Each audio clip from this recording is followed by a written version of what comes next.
when someone asked me, you ever felt cheated? I was like, just one game in my life where I looked at the refs and said, yo, why are y'all cheating us? So the backstory here is it's the Olympic, or it's that FIBA team. Yeah. So Dan Toney and Mike Krzyzewski is the coach. So I'm on a team. There's only three of us. There's only three two-time All-NBA players. I'm one of them. Is LeBron, D-Wade, and me, right? So, I feel comfortable with I'm on this team. Yeah. Right? I understood that I probably wouldn't start the way the lineup was. I was like, okay, Chris Paul will probably start. You know what I mean? That he's a better fit for them.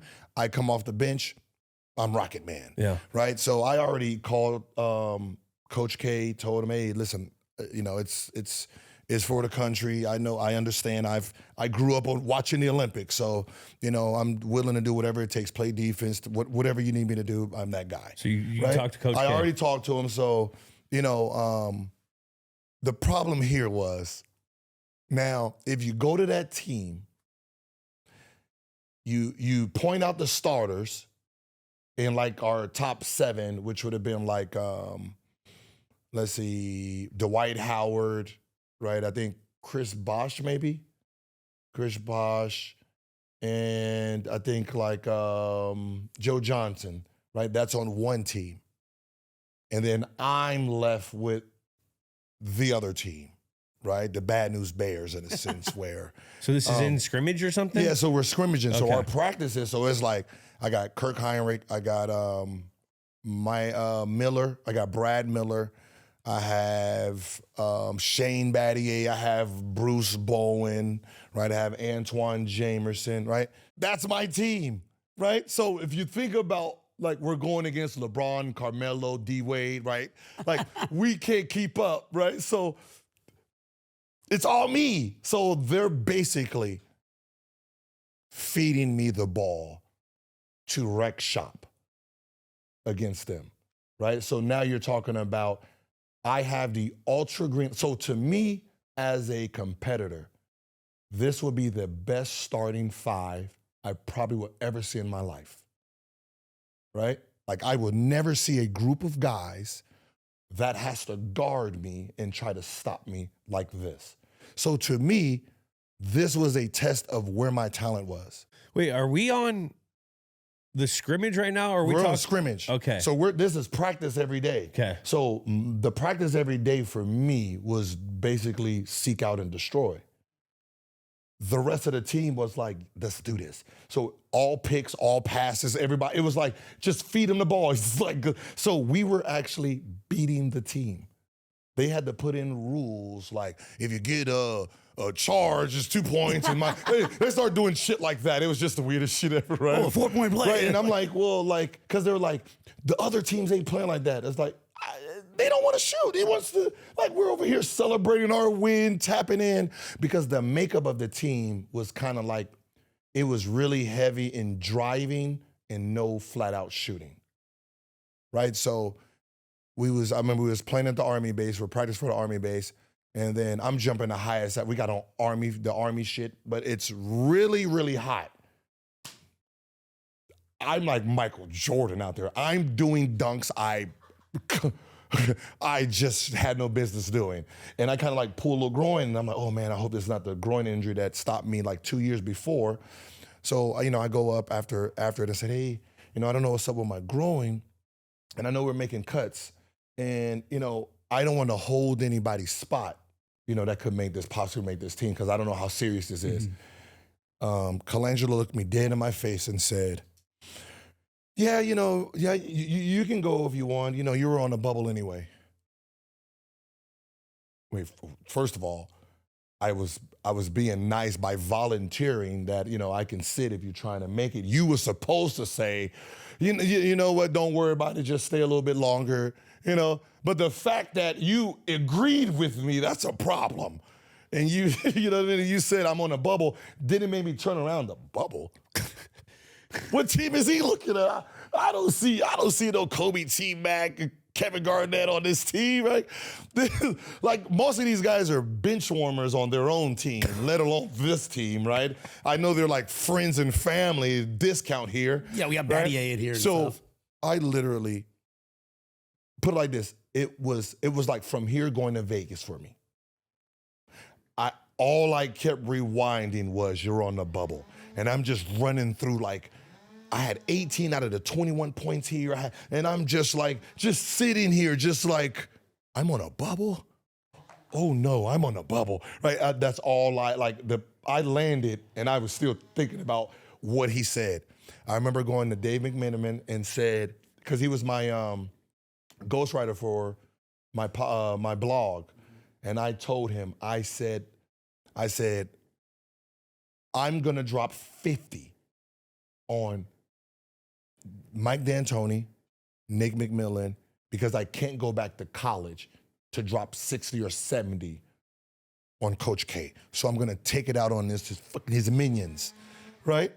And then also in there, I said, the way the team is playing, the way they have the lineup, they're not gonna win gold, right? I said it. And then it was like a day later and I thought about it.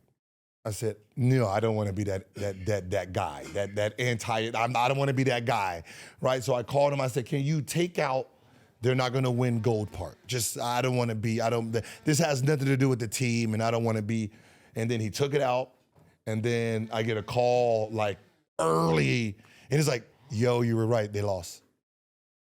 I was like, ooh. Should have kept it in. Yeah.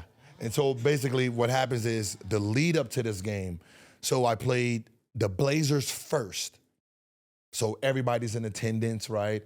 And then everybody, so you got the people that got 50. Every time I score, they change it. I had a horrible go at it. Let's just say that. Yeah. I airballed the game winner or the game tie-in bucket on a floater. Right, so I came in and did a floater, and I airballed the floater. I think the tire win the game. So I remember getting killed. Everyone's laughing, talking trash. We played Seattle the next day. I don't think I scored 50, but I know I scored high 40s, and I hit the game winner there, and then left my jersey in the middle of the court. Basically, Gilbert was here. Hell yes. Yeah, so Mark I your did territory. that. I did that against them in Oregon. So so who is the So Nate McMillan was McMillan? McMillan was Blazers. Yep. And then so I failed against the Blazers, but then I made up just what I was supposed to have done the next game against them. So fast forward, I score 60 against Kobe.